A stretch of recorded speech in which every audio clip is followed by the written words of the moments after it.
सब कुछ लिखा हुआ था मैंने, चाहता तो अपनी एनर्जी बहुत ज्यादा बचा सकता था, बट ये इतना इंपॉर्टेंट है कि मैं लिख लिख के दोबारा आपको विजुअलाइज कराना चाहता था। एग्जैक्टली पूरी बातें सारी की सारी लिखी हुई हैं। दो केसेस हो सकते हैं। Case one, when the expenses are to be borne by the firm, उसमें दो चीजें हो सकती हैं, पेड बाय द फर्म, तो एंट्री होगी रियलाइजेशन टू कैश और बैंक। दूसरे केस हो सकता है पेड बाय द पार्टनर, तो उस केस में होगा realisation to partners capital account. Case one, when the expenses are to be borne by the firm. क्या रूल बताया मैंने आपको? Expenses to be borne by the firm मतलब who is liable to pay the expenses? The firm. दूसरा case क्या हो सकता है? The partner is suppose to bear the expenses, it means that it is the personal liability of the partner. If it is paid by the partner, no entry in the books कि भैया आप अपनी personal liability पे कर रहे हो तो हम पे कौन सा एहसान कर रहे हो, no entry.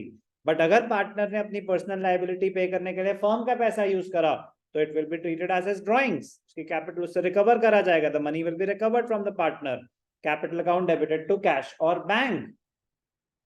Realization account is not debited when the partner was supposed to bear the expenses because it is not a liability of the firm। जब फर्म का खर्चा ही नहीं है तो रियलाइजेशन को डेबिट क्यों करें? रियलाइजेशन अकाउंट में आएगा ही नहीं if the expenses are to be borne by the partner। Directly capital account debited to cash अगर उसने फर्म का पैसा यूज करा है तो। कोई doubt? If nothing is mentioned, कौन बेयर करेगा? Firm.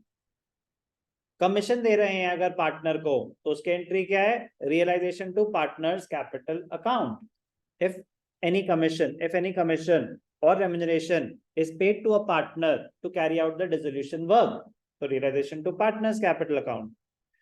Paying commission to a partner does not mean that the partner is supposed to bear these expenses।